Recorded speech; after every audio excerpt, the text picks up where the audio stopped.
My name is Naomi Inglar. I'm the Communications and Dissemination Coordinator for the Tulane Prevention Research Center. Today is our second this semester of our Innovations in Public Health Research and Practice seminar series. We're very honored today to have Dr. Brian Oldenburg from the University of Melbourne here with us.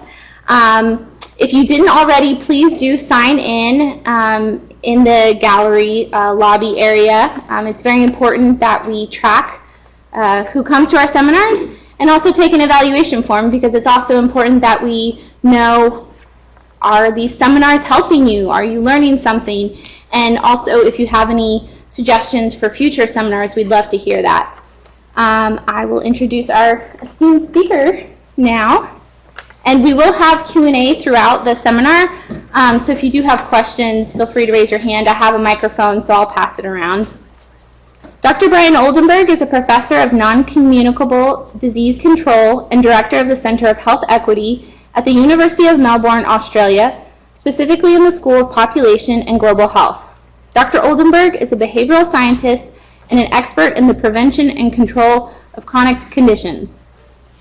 He researches health policy, global health, and the prevention and control of diabetes, heart disease, and comorbid mental health conditions.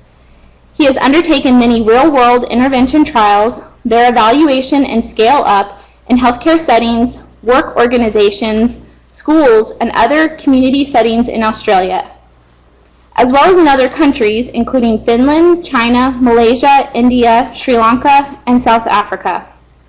He has also developed and researched new technologies and M-health interventions to improve health, and he has published more than 250 peer-reviewed journal articles.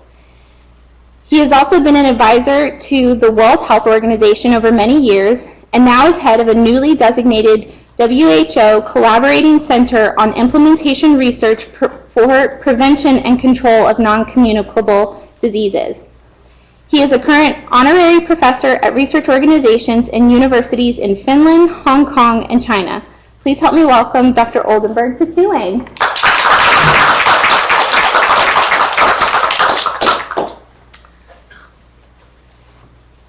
Thanks, Naomi. Do I need to wear a microphone or anything, or no? It's okay. So thank you for the very kind welcome, Naomi, and thank you for making all of the arrangements to get me here and get me here on time, and that's pretty cool. I didn't actually arrive here till quite late last night, so my body clock is about 15 hours ahead of whatever the time is here, so it's my tomorrow today, if you understand what I mean. So I'm still thinking of today as yesterday from tomorrow, if you know what I mean. So it's really good to be here, and it's also a great pleasure to be here again and to meet Caroline Johnson. And Caroline and I were just talking, and you can tell how old both of us are, because we were trying to recall the first time we met and which conference it was at, and we knew that it was more than 20 years ago, but we couldn't quite nail the year. But it's great to be here. I haven't actually been back in New Orleans since just the year after Katrina, actually, at the Society for Behavioural Medicine, which I think was that the last time that conference was here in New Orleans? Yeah. So, and I remember that time quite vividly. So it's great to be here. Given we've got quite a small group, I'm very happy to take your questions as we go along, and also have some discussion. And Naomi has a microphone, so she will pass that to you, because I think the session is being recorded. And if you don't put your hand up or look like you're going to ask a question, I'll stop at 3 or 4 strategic points and give you an opportunity. So I'm at the University of Melbourne in Australia, and I've been there for about 5 years. Previously, I was at another university in Melbourne called Monash University. I just thought you might be interested. Our Melbourne School of Population and Global Health is a large school of public health, the largest in Australia and one of the largest in the Asian Pacific region. I'd say these are our sort of major sort of priority areas, or areas that I think we've got global excellence in health systems, research, screening and early detection of diseases, data science, health metrics and disease modelling, and particularly also in my field, which is in the prevention and management of non-controllable diseases and not non-controllable, hopefully they will be controllable, non-communicable diseases, and also mental health. As I say, it's a large school which has existed for many years, and we run a very large MPH program which has enrolls about 200 new students a year, and probably about almost 40%, I'd say, just under half of the students come from overseas, from other countries, particularly from around the Asia Pacific region, and probably the largest numbers come from China and India, I would say. And we've also got a large doctoral program across the school. The school's broken up into an institute and 4 centres, including my centre, the Centre for Health Equity, and within each of those centres in the institute there's a number of research programs which are very active. My program in non-communicable diseases is particularly focused on 4 kinds of questions or issues that we look at: determinants and pathways for chronic conditions, and really understanding those pathways and associated comorbidities. Secondly, looking at the development, implementation and evaluation of novel kinds of interventions, both technology but also lifestyle and more community-based interventions and prevention programs, and I'll talk about our work in India later on. Thirdly, looking at new approaches for the uptake of evidence-based interventions in low and middle income countries. So a lot of our work is in particularly around the Asia Pacific region. And then fourthly, I've always been very interested in building capacity, public health research capacity in low and middle income countries, and we've had a number of US NIH and other kinds of grants through Fogarty programs to fund training and capacity building programs, particularly in South Asian countries, India, Sri Lanka, Nepal, Pakistan, etc. These dots on the map signify sort of research which is current or recent, and I'd say that up until probably about 20 years ago, most of the research I was doing and people I was collaborating with were in more high income and developed countries, but over the last 10 to 15 years in particular, most of my research now is in countries in Asia and a couple of countries in Africa, particularly South Africa and Kenya. And what I'm really interested in is really understanding evidence development and then the transfer and uptake of evidence and the adaptation of that evidence, particularly between high income and low middle income countries. And now increasingly, because the capacity of a number of middle income countries in public health research has developed a lot over the last 20 years, is how it's possible to extend and adapt and transfer evidence between low and middle income countries as well. And also in some instances, and the technology area is interesting, transferring evidence, reverse innovations really, from low and middle income countries to high income countries, because a lot of really exciting M-Health interventions have really developed, particularly in Africa and India and China. So actually in high income countries we have a lot to learn about those interventions. Actually I don't really do very much. It's really my staff and students who do most of the work, and I really have to acknowledge them, and I thought in this instance I'd acknowledge them at the beginning of my presentation rather than what's typically done where they are acknowledged at the end. And really the work that they do, staff and students, have really been really the main underpinning of my research program and a lot of the training capacity building programs we've been running over the last 20 years, and particularly the students have been very important for that. I thought, I kind of suspected that the audience was mainly going to be made up of graduate students, younger people at earlier stages in your career. Not that even people like myself and Caroline, we still have a lot to learn, I think. So I'm still learning a lot that I didn't know many years ago. So I thought I'd just say briefly a couple of words about what I know now as a rapidly aging person that I didn't know 30 or 40 years ago, and actually I wish someone had told me these things 30 or 40 years ago, because maybe I would have not made quite as many mistakes.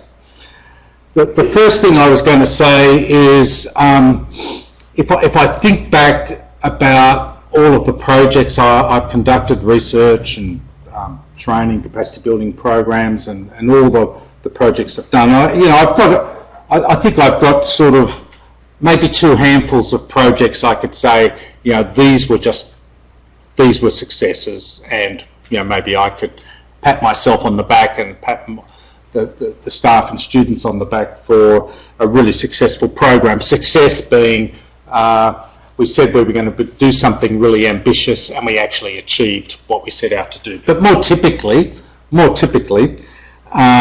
we tend to overpromise, particularly with the grant applications that we all have to go for funding, and we typically stretch things a little bit and promise that we'll do all sorts of things, which ultimately we sometimes fall a little bit short, or at least I do. And those outcomes, though, are not failures. I mean, they're only a failure, I would say, if we didn't achieve what we set out to do, and we don't learn anything from that experience, and we sort of file it away or delete the files and don't come back to it. As long as we reflect on what were the ways in which maybe the program wasn't properly implemented, what were the barriers to that, maybe we were too ambitious with our sample size calculations, maybe we didn't have our partners right. I mean, all the sorts of things that are very challenging with projects out in the field. Well, if we learn from those, then it's learning experiences. So my first learning really has been not to worry too much about things that haven't worked out, but really to reflect on those and do a better job next time. The second learning is, and this has become really very apparent to me in all the international work in other countries over the last 10 to 15 years, is that if you haven't got good partners that you're working with and collaborating with, but that's also the case domestically, but often you can kind of fudge it a little bit domestically because you've got other resources you can draw from in your institutions and so on. But when you're working in another country, you don't have those things to hide behind. So really, I think the most important success factor for any project I've been involved with in another country is to just have fantastic partners to work with, and relationships that you've developed over a number of years. And this is the team that I've worked with in India, in southern India, in Kerala, and I'll come back to that later on, led by Professor Thankapan, who's a very well-known public health academic and leader within India. And he and I have known one another for almost 25 years, since he first completed his, he did an MPH at Harvard, and over all that time we've developed a relationship which has gone on and really has underpinned all of the research, and then more recently his staff and students and so on. So that's been my second learning, to have really good partners and to nurture those relationships, build those relationships, and take every opportunity to build them over time. And then the third learning, and again, I've learned actually more about this in the last 10 or 15 years than I had in the years prior to that, is really working with communities and local populations. And these 60 or so people, about 2/3 women, 1/3 men, are the peer group leaders from the Kerala Diabetes Prevention Program, and I'll talk a bit more about that program later on. And without these amazing people all working in their communities, again, this program would have been nothing. So also having partners in communities is also really important. So let me now come to the rest of my presentations. I just want to say a bit about NCDs are a big problem in the world, which I think you should know. Then talk a little bit about globalising diabetes prevention and how we think about that and how we've done quite a bit of work on that over the last 15 years. Then talk about the research in Kerala, and then come back and talk about some of my other learnings. So NCDs are a big problem, which I think all of you in public health know that.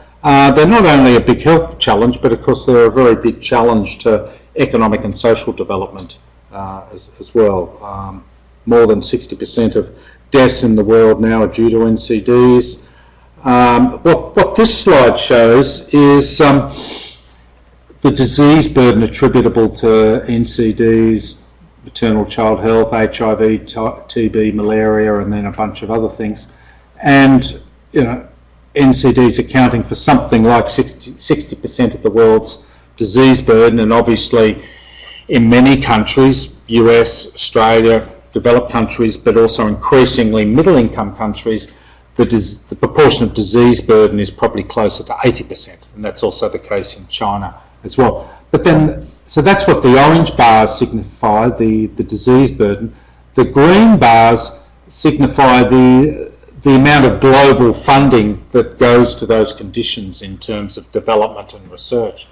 And as you can see, the proportion of funding that goes to NCDs is a pretty small amount of money relative to other areas. Now, I'm not saying those other areas aren't important, and obviously within the context of, for example, sub-Saharan Africa, HIV, for example, is still a huge issue and accounts for a very significant proportion of disease burden, so it requires a lot of funding. But in the case of NCDs, that funding, amount of funding is still very small. You know, NCDs, this article in the which was in the New England Journal of Medicine in I think it was 2013, was saying that NCDs will be the predominant global public health challenge. Well, I think they already are, actually. I don't think it's a will, it's the time has arrived now. And what's been, what I've certainly noticed in a lot of the work I've been doing in around Asia and Africa, over the last 10 years there's been this big switch in that 10 or 15 years ago, if you talk to policymakers and people in health ministries in sort of countries around Asia and Africa, there wasn't great recognition of the significance and importance of diabetes, heart disease, hypertension, other NCDs. That's certainly changed and changed very significantly. So, for example, I've been collaborating with colleagues in China for over 20 years, and I was a public health advisor for the Beijing Olympic Games leading up to 2008. And even up until 2008, NCDs was not really on anyone's radar screen in China in policy positions. That's changed remarkably over the last 10 years, and it's central to health reform in China. It's central to a lot of the reform challenges, policy challenges, research funding, and so on in China and other countries. You know, in Indonesia, almost half of teenage boys under the age of 15 are already smoking. Diabetes is some people have called it the health tsunami of the 21st century. 4 out of 5 cases of diabetes are now in low and middle income countries, and diabetes as a developing chronic condition is inextricably related to changing lifestyles and all the things in society which are driving those changes in lifestyle related to drastically reducing rates of physical activity, increasing rates of sedentariness, changing diets, smoking, and everything else. And this meeting of the United Nations General Assembly in 2011, was just so important in this field, because it was only the second time that the United Nations had devoted a whole General Assembly meeting session to a health condition. The previous health condition that the United Nations General Assembly had focused on about 10 years prior to this had been HIV. And really acknowledging the importance of NCD by the United Nations in September 2011 was really a very important event. Let me just, this is my stop here, so I'll just check whether anyone would like to ask a question about what I've talked about so far. Yeah, over here. When you say NCD... Oh, could you just wait for the microphone, because the session's being recorded, so...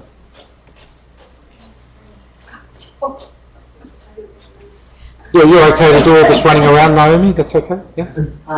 When you use the term NCD, are the majority of those diseases a chronic disease, or what is the breakdown of that? Is it just a complete term of all non-communicable diseases? Yeah. Let me give you the short answer, because the longer answer would take the rest of the time to talk about.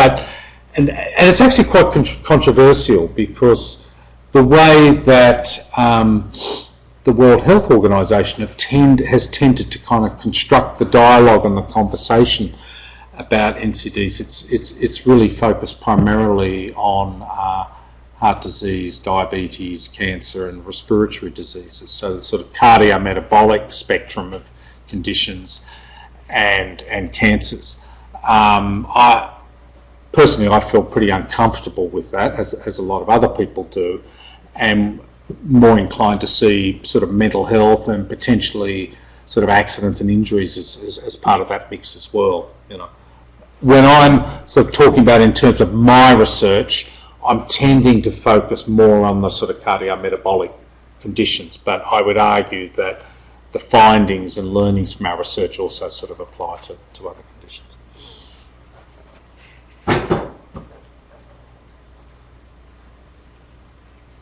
Okay.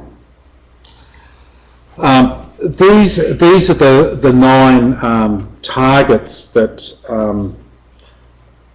the United Nations and others have really identified for those 4 conditions that I just referred to. And as you kind of look through the list, harmful use of alcohol, 10% reduction, salt reduction, tobacco use, 30% reduction, blah, blah, blah, blah, blah. You can see diabetes, obesity, really what the world is aiming for is no increase. So actually not a decrease, but no increase. But the point is that the capacity of countries to achieve these is pretty challenged, and probably the world's not going to achieve most of these, and certainly the majority of countries are not going to achieve these, and particularly in that mix of countries are most of the low and middle income countries. And when you see this slide, it's obvious why that's the case. That if you look at sort of a summary statement of where countries were at about 4 years ago in terms of developing policies by their governments that were relevant to these NCDs, in many areas the policies don't exist. So policy or plan to reduce harmful use of alcohol, only 52 of 200 countries have that policy. For most of these, only about a quarter of the countries have actually developed policies, and in most of the areas, three quarters of the countries haven't. And these are just the policies. So if you think, well, having a policy doesn't actually automatically change anything anyhow, because unless there is a specific plan linked to that policy, and there's funding for that plan, and there's implementation of that plan, and there's the appropriate capacity and training of the workforce for the plan, nothing else happens. So I think this is quite a salutary slide, which really shows sort of what the challenge is in terms of, excuse me, countries being able to kind of address these. We actually work with WHO, or have over the last 3 years, to develop this monograph, which if you're interested, you can just download it from the WHO website, which has really just been developing a guide, or has developed a guide on implementation research for the prevention and control of non-communicable diseases. Because the issue is really, we know a lot about what to do, it's really the implementation challenges to actually do these things. So this is a manual that we've developed specifically for use by policymakers and program implementers in low and middle income countries. And as a follow-on from that, we are now a designated WHO collaborating centre on implementation research for the prevention and control of NCDs. And we're just developing the work plan for this centre, and in fact next week I'm going to a meeting in Europe to discuss that work plan. So let me talk quickly about globalising diabetes prevention. This is really a summary, which really what it illustrates is that we've got lifestyle interventions which have been shown to be effective in preventing diabetes, mainly conducted in high-income countries. We know that these lifestyle interventions can be effective, actually even more so than pharmacological intervention, with many different population groups.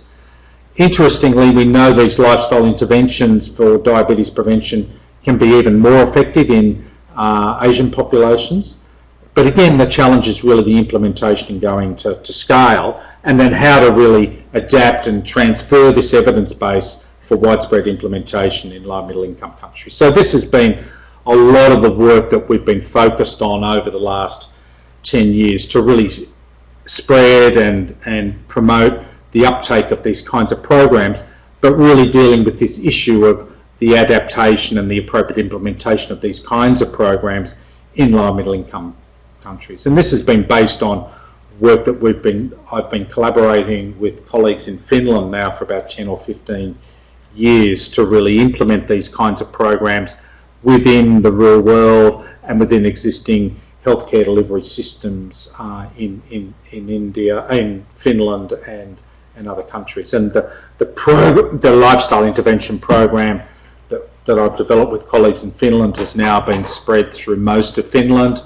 It's been taken up in Australia and many other high-income countries. And now the challenge we've really been looking at over the last 10 years is how this kind of program developed in Finland and Australia can also be appropriately adapted and implemented in China, India, Iran, South Africa and other countries. We've published a system, or one of my students, Zara Aziz, she's published a very nice systematic review of the real-world diabetes prevention programs, which you can look at that if you're interested in finding more about that. So let me now talk about the research in India, the Kerala Diabetes Prevention Program. Who comes from India here? Yeah. Where do you come from in India? Kerala. Fantastic. Yeah. So I'm always. I think almost every talk I've ever given to students, there's always someone from Kerala. So welcome. And one of the very impressive things about, distressing things about Kerala is the high rate of diabetes. Are you aware of that? Yeah, probably through your family and other people as well. You know, so these are probably underestimates now. So probably the rate is closer to 25%.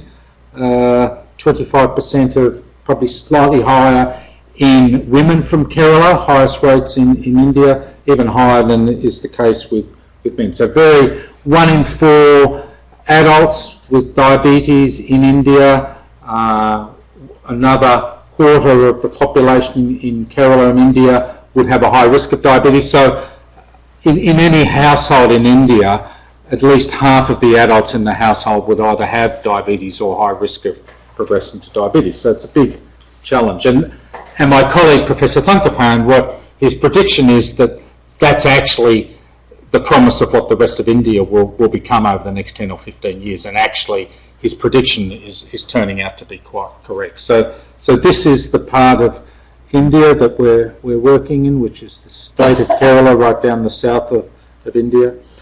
And the objectives of this program have been to evaluate the effectiveness of peer-led lifestyle intervention programs on reducing diabetes incidence and improving the behavioural, psychosocial, clinical and biochemical measures. We've now published quite a few papers from this trial, the development of the interventions and how we culturally adapted the peer-led lifestyle intervention program from Finland, Australia and other countries, also building on the learnings of the famous US diabetes prevention program as well. And we've just recently in the last year finished a large cluster randomised trial of this diabetes prevention program, which was run in 60 communities throughout the state of Kerala. And all of the assessments and evaluations for the program were done sort of within the community using mobile clinics.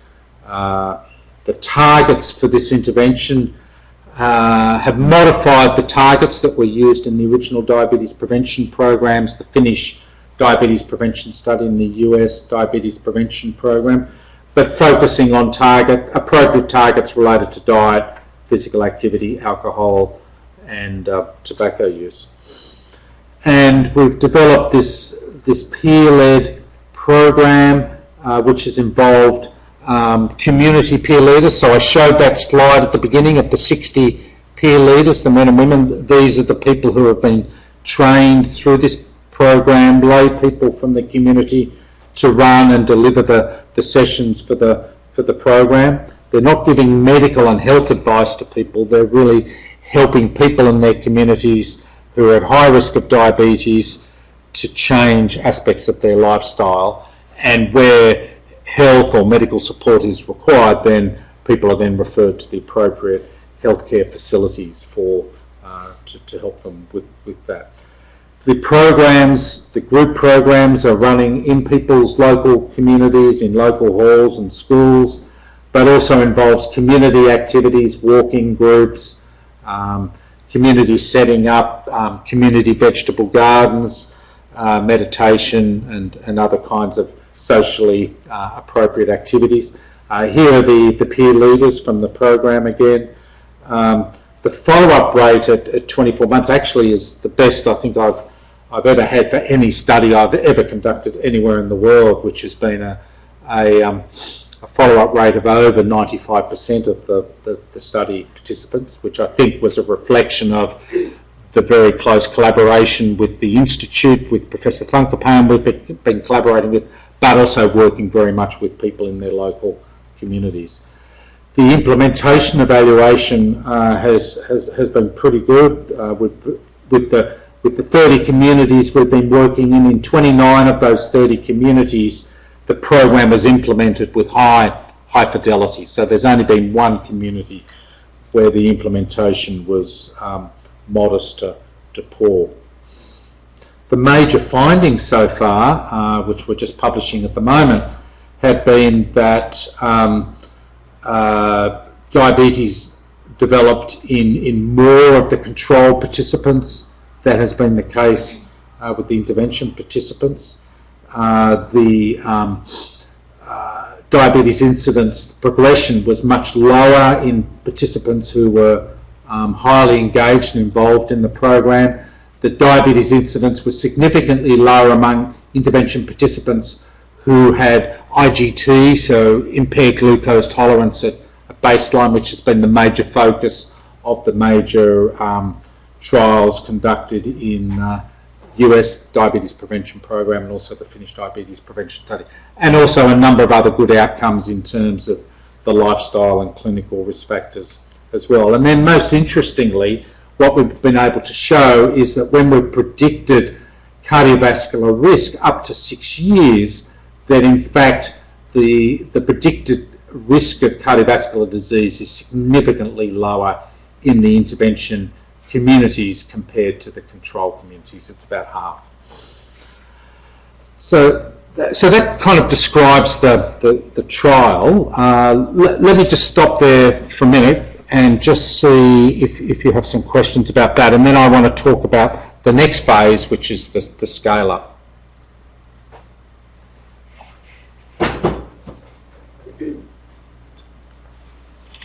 your last slide, where it was the predicted 6-year incidence of cardiovascular disease.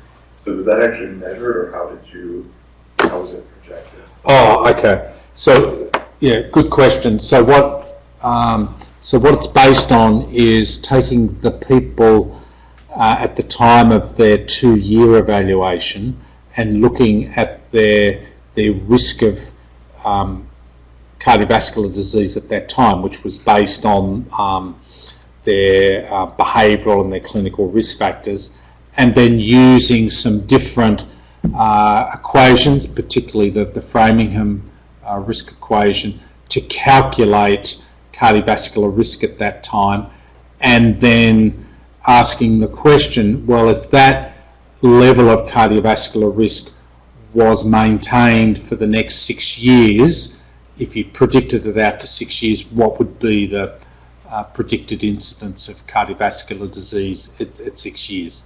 Okay, so it's comparing the control, people from the control communities with people from the intervention communities at 2 years and making that prediction out to 6 years. And we used some different equations and the results were much the same. Were the study participants pre-diabetic, or what was the requirement? Oh, okay. Yep.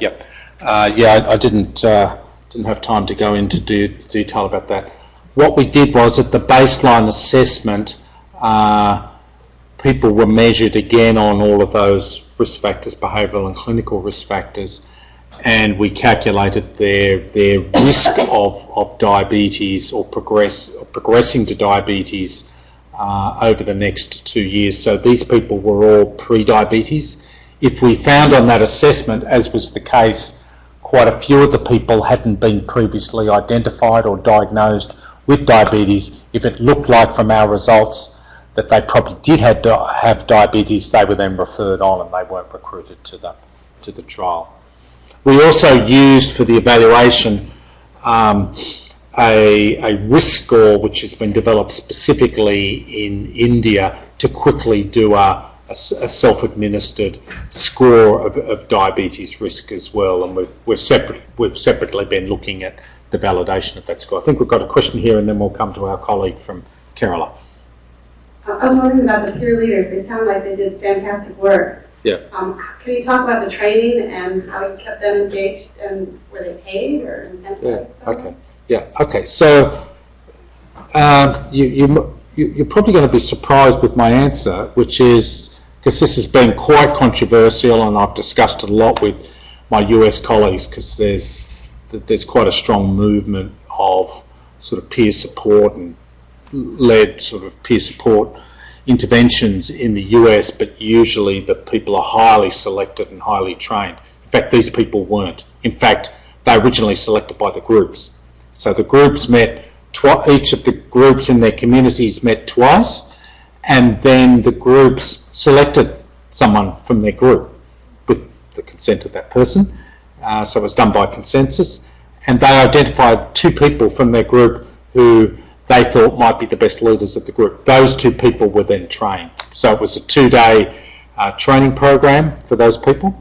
And then one of the people from Professor Thankapan's team then sort of mentored those people for the next year. So she probably had weekly, fortnightly interactions with those people, usually by phone. And all of them, except for the one group, were highly engaged, really involved with the program, and were terrific. They also came back probably for some training every 2 months as well. They all came together, those 60 leaders, to get sort of some other support and training, but I think it was more the networking. So really just developed very kind of organically, really. Did they become staff? No. Oh, no, they got a small financial remuneration to sort of cover travel and costs and some of the costs of the meeting, but they certainly were not. They were not paid.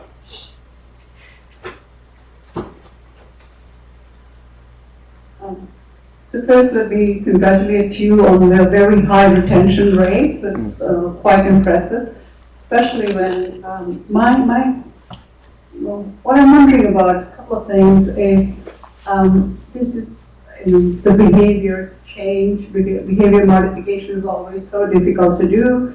How did you measure that? Was it survey-based? How did you, how much of that change in behavior was still prevalent at 24 months? Because I'm thinking of the sustainability of this intervention.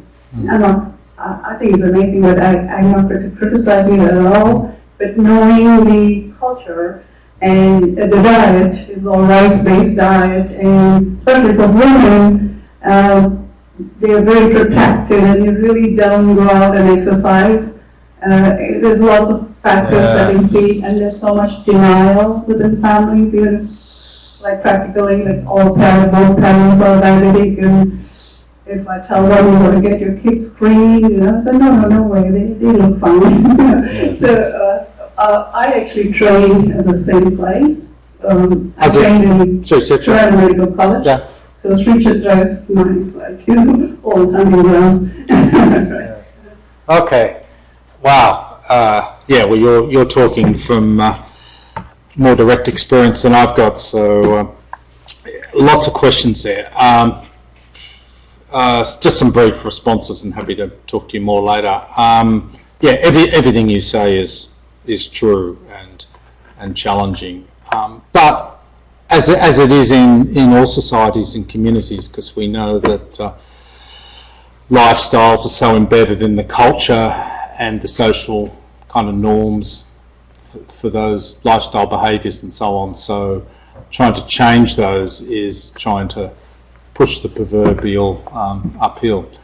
And certainly in India that's maybe a bit more complicated given the role of women and gender and the ethnic and cultural diversity and so on.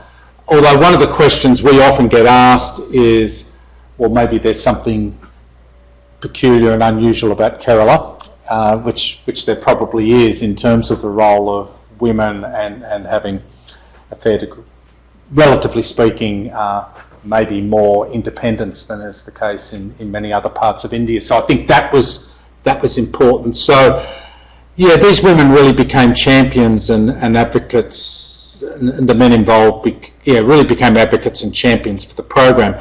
And one of the other things that happened was, as a result of the program, both the leaders but also many of the other group participants became very involved in other activities in their communities as well. So in fact the setting up of the community vegetable gardens and setting up community walking groups and so on actually wasn't part of the original program, because we naively sort of saw the program as something happening within the group, but in fact it actually extended beyond the group. So the question about sustainability and wider uptake, which I'll come to in a moment, did kind of happen actually opportunistically, and we know now, even 3 or 4 years after the program, that there are still quite a lot of other activities going on in communities, even way after the formal part of the research program finished. So I'm still not sure why and how all of that's happened, because it's actually, if I think about a slide of my successes and my learnings, this I shouldn't say we, this is definitely in the successes rather than the learnings, although learned a lot from the success as well. Can I keep going on with the slides? So I think we've kind of moved into the discussion as well. Is that right? Yeah. So let me talk about scale up. So you sort of think, well, this kind of looks, this last sort of interaction just having now, this kind of looks interesting.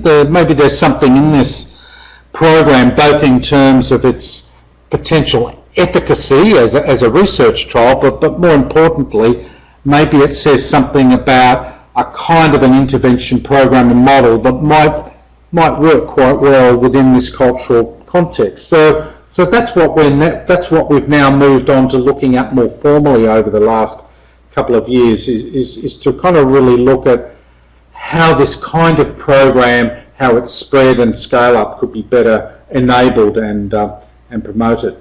And we've been thinking about that both within the context of the state of Kerala, but also India more broadly, that question of, well, you know, is this a kind of a program model that would only work in Kerala because it's such a unique part of India, or are there elements which could be adapted and translated to other parts of India? So we've been looking at that as well.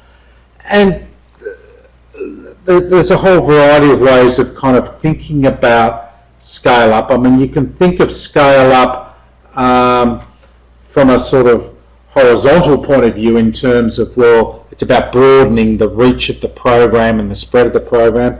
You can think of it in a more vertical way by getting it taken up through ministries and governments and other organisations, or you can sort of think about it in a more kind of going down sort of deep way of how you might adapt and change components and elements of the program to make it more adaptable and sustainable and more appropriate for other settings and contexts. So we've been kind of thinking about those three dimensions, both in terms of the scale up of the program more broadly in Kerala, but also elsewhere in India, and also potentially the spread to other countries. So over the last 3 years, again, and as an extension of the same collaboration, we've been looking at the scale up in collaboration with an NGO kind of organisation called Kudumshari State Mission. Maybe you must know about, this. Do you know this organisation? Could you repeat that name? KSM, Kudumshari? This. Okay. Do you know this organisation? But I don't know too much about it. Oh, okay. It's a mission which, as I understand it, was set up 20 years or so ago, particularly in Kerala, mainly to help, more as a poverty alleviation kind of program, focusing on children and mothers mainly. So they have become very engaged in this program as a health program, which is new for them, but it seemed to fit very well with their mission. So they have really become the implementation partners, if you like. So moving it out from a research context out into the community and having a not-for-profit organisation as the implementing organisation. So that's what's been going on. And the trainers from this NGO organisation, they are the ones who are then trained by Professor Thankapani's team at the institute, and then they do the training of the peer leaders. And this is currently rolling out in 15,000 communities throughout the state of Kerala. Kerala as a state, I think the population's about, is it 35 million? So, which I think is quite a small state in India by population, but quite large by my standards. And through these 15,000 peer leaders in these communities, they are then working with 300,000 households across all of those communities, and this has been funded by the World Diabetes Foundation. So we've got an innovation in terms of the program, which has been now sort of adapted to these communities. There's a user or an implementation organisation called the Kudumshari State Mission that's responsible for the training of the peer leaders and the implementation and the evaluation.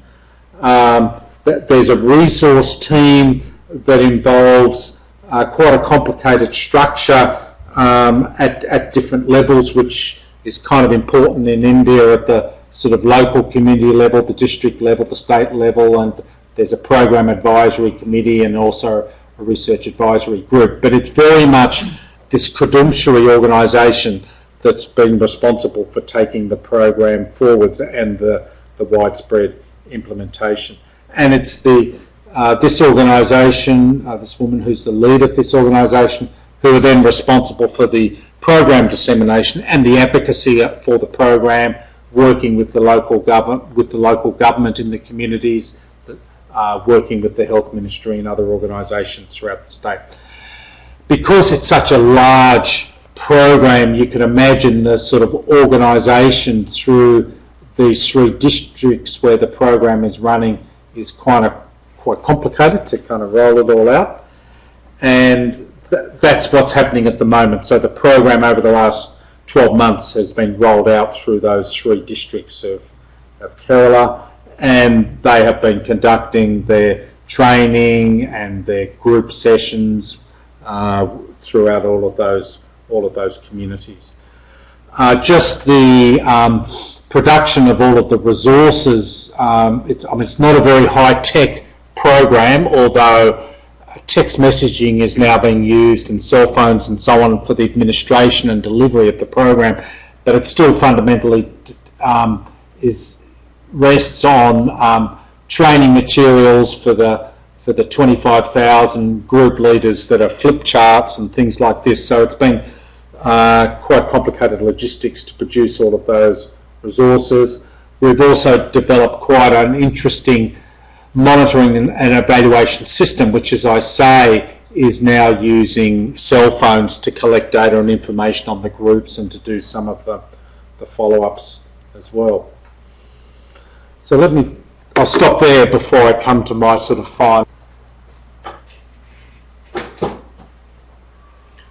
You said that this third-party organization, I'm not going to pronounce the name because I can't. So KSM. KSM, they were responsible for the curriculum and what was done in the trainings, like completely, or you had impact in designing that? Right.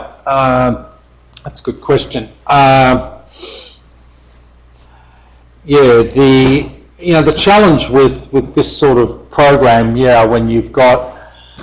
once you go from the highly controlled research to the real world and the community, is just as you go through those steps, as you would appreciate, you lose more and more control over what's happening and the fidelity, actually. So I would say the fidelity of the training of the 100 trainers, the sort of train the trainer sort of model, the fidelity there has been quite good. The fidelity then starts to break down from those 100 trainers as they do the training in the 15,000 communities. And that's sort of what's being measured and evaluated at the moment to kind of get a sense of that. I mean, the program delivery model in terms of the curriculum, we've got the sort of printed materials, and that they now have sort of electronic supports and backup as well. So that gives some degree of fidelity, but yeah, the sort of translation of that beyond that is a bit unpredictable. But in the same way as the original KDPP trial sort of had all these spin-off kind of prevention and health promotion activities going on in communities, that's also happening with this program as well. So it may well be that it's the benefits of those activities in communities which end up being more substantive and important than the group-based curriculum itself. That really the group-based program is really what's enabling key people in communities to sort of take leadership and advocacy for sort of chronic disease prevention and health promotion in their communities.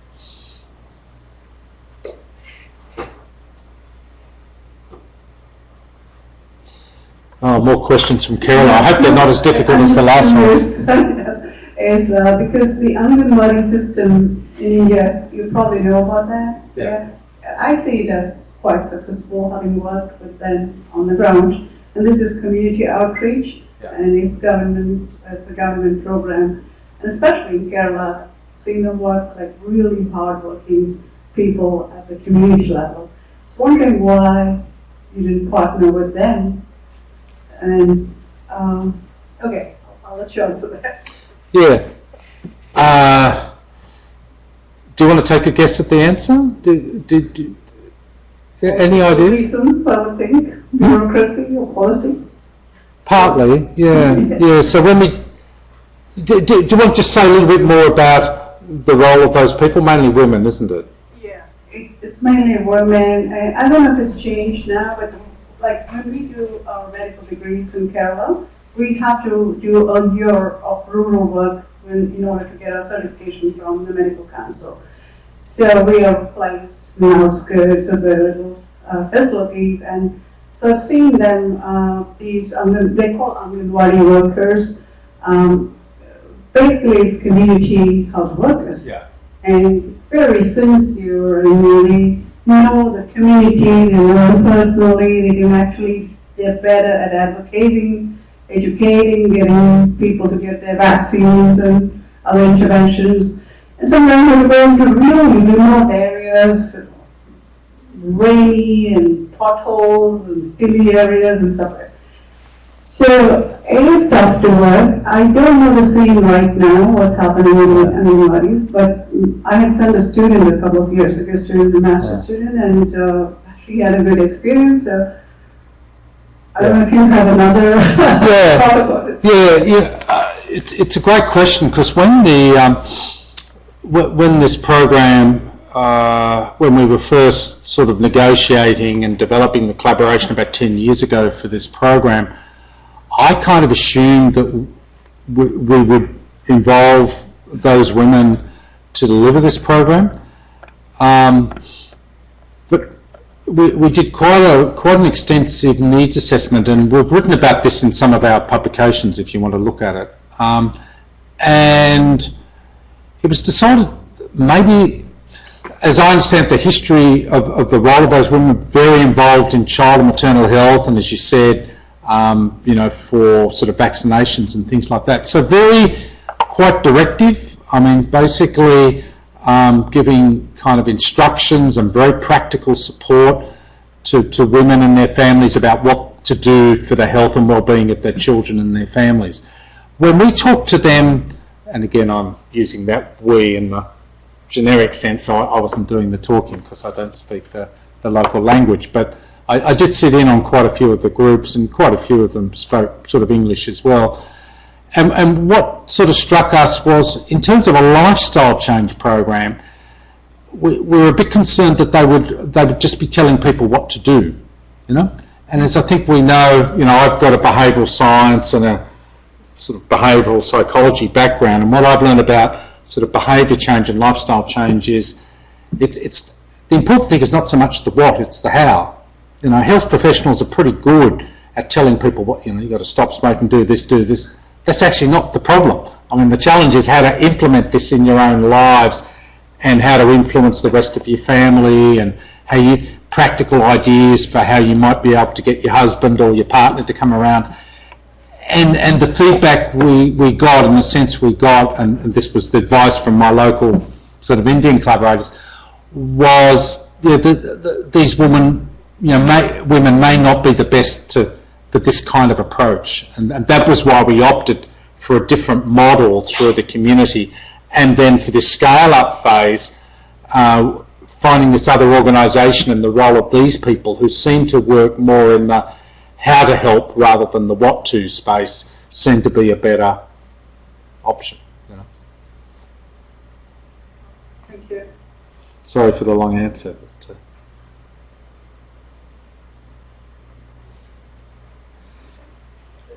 would you mind if I told the audience a little bit about Kerala? Yeah, go for it. Yeah. I think that will set the scene for you. So this is, as you said, south of India, etc. It's a beautiful place, although I'm putting in a plug myself. No, it is a beautiful place, and even if you only have an opportunity to go there for a holiday, it's amazing. In fact, Mark Twain said, "A god with a green thumb created Kerala." Do you know that? Yeah. Yeah. So, but it's interesting that the supply of kind of fresh fruit and vegetables is not as prevalent as you would predict. Yeah. Well, certain parts, yeah. But the literacy rate is really high, supposedly 100%. A lot of people speak English, so if you were to travel, it's not too hard. Quite clean compared to the rest of India. The predominant racial, how to say, it's not racial, it's religious group is Hindu, and among them it's a matrilineal society. So you can imagine now why women are so empowered, right? So although inheritance goes through the women, everyone takes the last name of the mother's family, everybody belongs to your mother's family, right? You're not your dad's family. In fact, in the old days, I belong to the Nayars, and in the old days, when we get married, the husband comes to live with the wife's family and things like that. And the queens and princesses used to take consorts from the Nayar men. It's funny, because that's a history. But about, I don't know how many years, maybe 40, 50 years ago, the government of the state changed, the communist government got elected. It's a different communist. It's not like you imagine communists in China or Russia. So this is a more moderate communism. So it's sort of remarkable that they made a decision to put emphasis on health and education, which was amazing, just the reverse of what Louisiana did. So a lot of people attribute the successes in Kerala because people look at the public health rates, like the mortality rates and things like that, comparable to high-income countries that are so-called developed nations. And so the successes, Kerala is often quoted as a case study in global health. What makes it different and unique from the rest of India. So for me, myself, I think the big success is because women are so empowered. Yeah. So in my medical school class, we had more women, and toppers were always women. Growing up, we had post women and police women, and wonderful to see. So I grew up with that, but I went on to do my MD at AIMS in New Delhi. And it was a totally different scenario. And that's why I was worried about that sustainability, because women, they don't have power in North India. No. Their status is really, controlled by husbands and mothers-in-law, and is not very well educated. There's lots of misconceptions, especially related to health. Yeah. Thank you for letting me talk about that. Yes, no, I think that's good to have that broader context, so you can see why, in this discussion we've had going back and forth, this question about, what might be the generalizability of this kind of model and approach is kind of an open question. And one of the other projects we're just trying to get funding for at the moment is to really kind of adapt this kind of program delivery model in other parts of India, work collaborating with CMC for Law, but also collaborating with the Public Health Foundation of India and AIMS in northern India as well. But as you're saying, it will have to be significantly kind of adapted there. So in northern India, it will have to be, well, what we're proposing is that it'll have to be more integrated into the health system. Because what we've been doing in Kerala, it's been running more within communities than it has with the health system, while with CMC the law it will probably be a model more integrated into sort of healthcare delivery. So the question is, if you kind of adapt the delivery model, can it still be scalable and sustainable in very different communities and organisations? The other fascinating thing about Kerala is just public health training, because it's got the oldest and original MPH program in India, which I think Professor Thankapayam was one of the original people to establish this program 25 years ago. It's only really in the last 5-10 years that other MPH programs have been established in India. So if ever you meet someone from India who's got training in public health or has a PhD or training in epidemiology, I can, 8 times out of 10, they will have been trained in Kerala, is my prediction. So it's quite unique also from the education and training aspect as well. Let me just come to my sort of final lessons and learnings, and then we can then have any final discussion.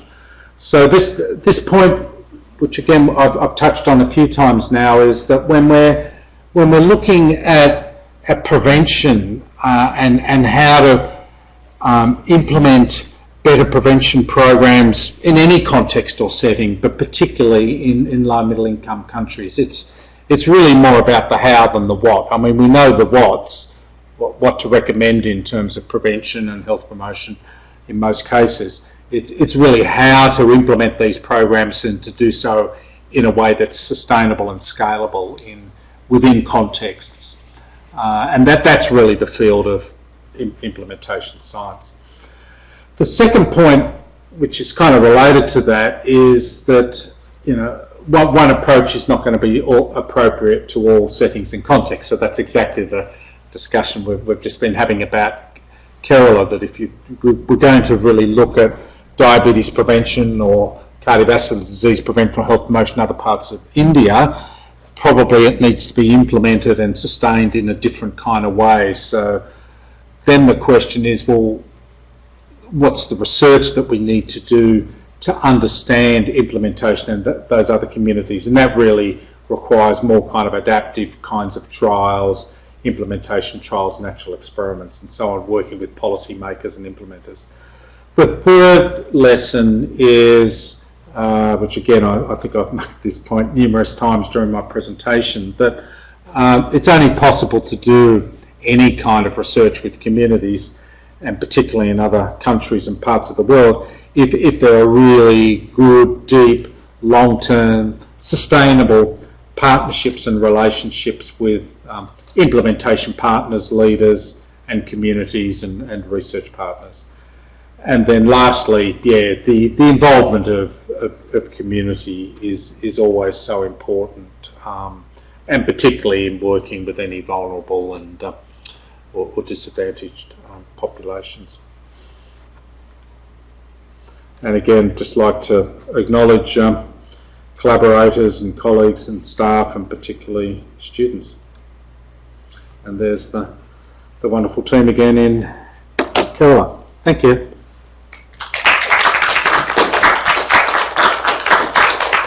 I don't know if people have any other questions or comments.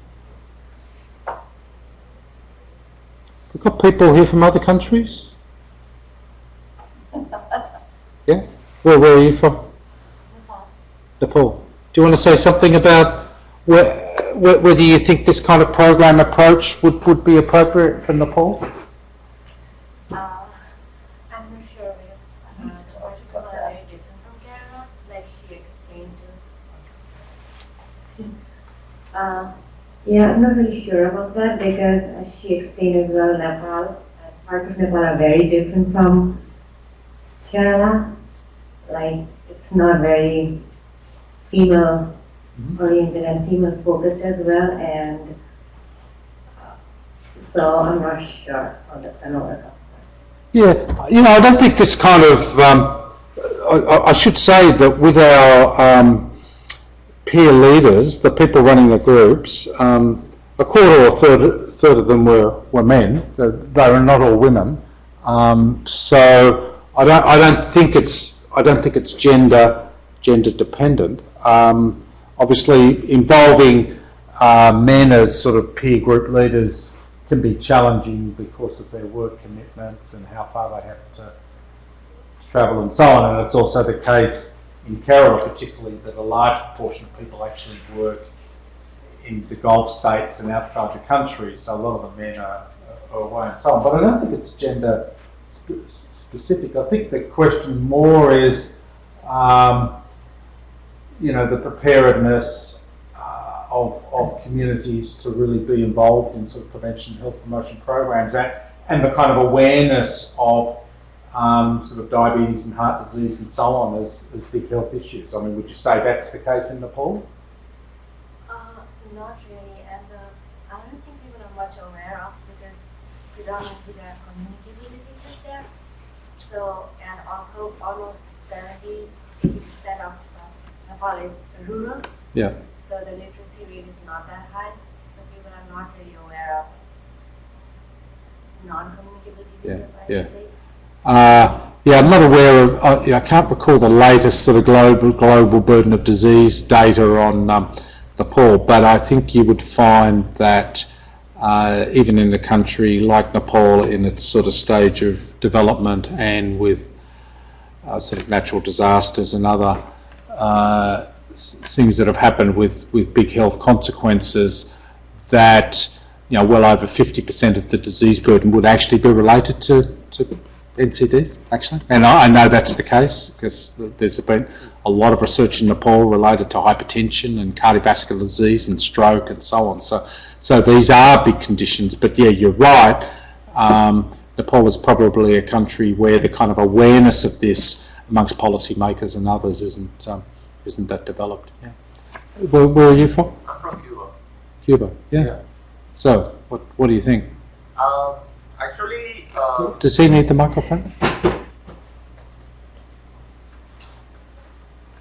in theory, I think a program like this would work really well in Cuba because in theory we have like a system that relies on community health workers. Mm-hmm. So we have this model of primary care essentially in Cuba that is focusing on educating communities Yes. around health. I actually don't know how it's working, this kind of prevention programs. I know we do have a really strong education program for people with diabetes already. Yes. But I really don't know exactly how the prevention programs work in terms of diabetes. Yeah. But in theory, it would be a good model, I think. Yeah.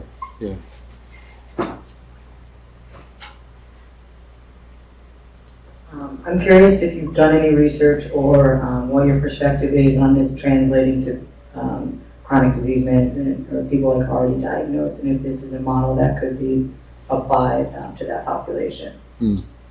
Yep. Good question. I know Caroline's going to the society, the SBM conference. Are any of you going to that? Yeah, because one of the programs, which I'm sure will be talked about there, is a program that's led by Dr. Ed Fisher from University of North Carolina called the Peers for Progress program, which has been running a lot of projects throughout the US, but other parts of the world, and I've been associated with that program, and I sort of admitted to say that in fact how we've developed our approach to the training of the peer leaders and so on, a lot of that has been derived from that Peers for Progress program, and we've had some grants from that program which has been running peer support interventions for people with chronic conditions. So I've been involved in a large trial in Hong Kong and China and some other countries, but if you go to that Peers for Progress website, you'll see hundreds of projects there using kind of peer support interventions for all kinds of chronic conditions, and more commonly for people with chronic conditions rather than for prevention. A lot of those projects have been run throughout the US, and particularly with disadvantaged and vulnerable populations, with Spanish-speaking, Hispanic-speaking, and other populations.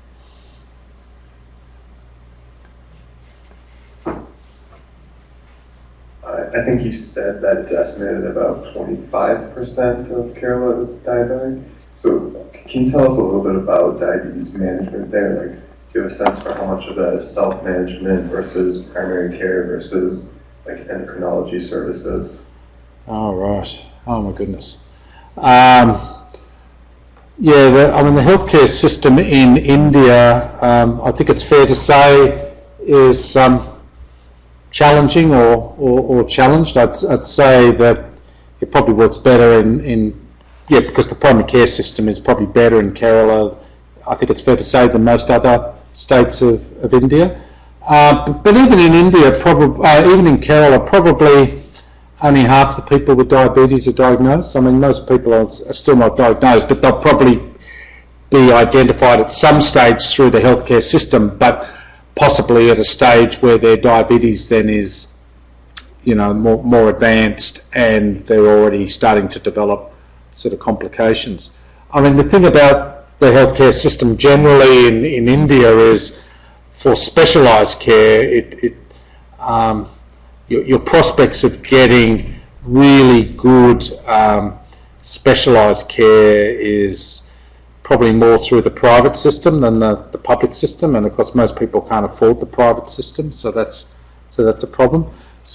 But it's also the case that I don't think there's much emphasis given to kind of training people for self-management or chronic disease self-management or diabetes sort of education programs as one might see in more sort of high-income countries. So I think that whole space of chronic disease management and self-management is done extremely poorly in India, but I mean it's actually done very poorly in most of our countries as well. Certainly pretty poor in Australia, and I suspect even in the US, I suspect it's pretty patchy unless it's funded through your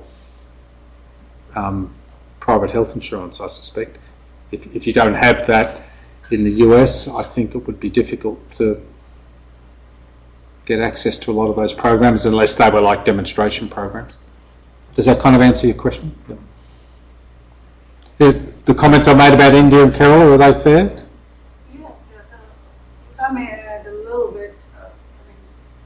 So healthcare in Kerala, like was rightly said, is still more reactive than prevention. The emphasis is still on, like for diabetes, if you think of it, you just wait for people to get complications and turn up at the hospital and then try to manage it. So it's not really prevention, because my people that train with me are doctors, so we have WhatsApp, which is so popular in India. I think most of the world's users are in India for WhatsApp.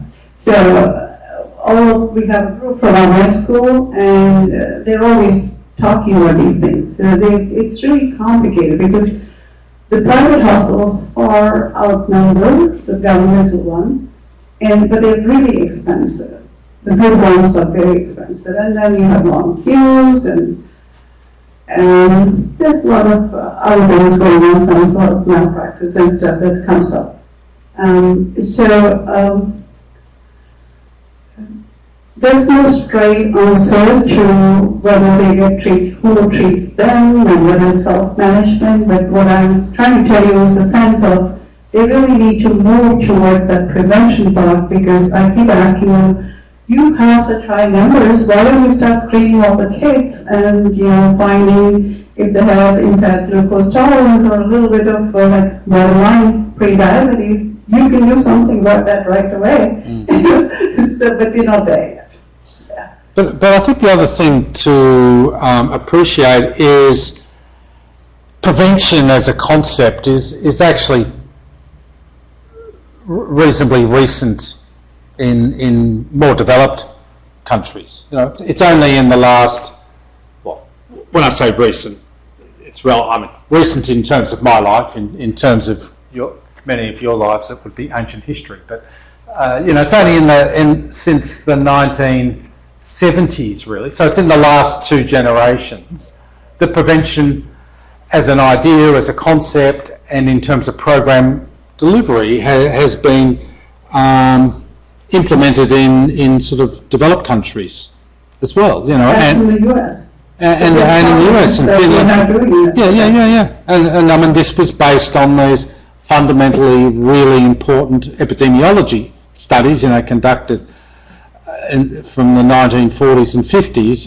the Framingham study and so on, which really showed the importance of sort of risk factors in leading to sort of chronic disease outcomes. So that's also the case in developing countries. This idea of prevention, again, there's this kind of lag, by a generation or two in understanding the importance of the idea of prevention, and if health ministers and policymakers and program implementers don't believe it, then it's not surprising that communities are not really persuaded by this as well. Yeah. But I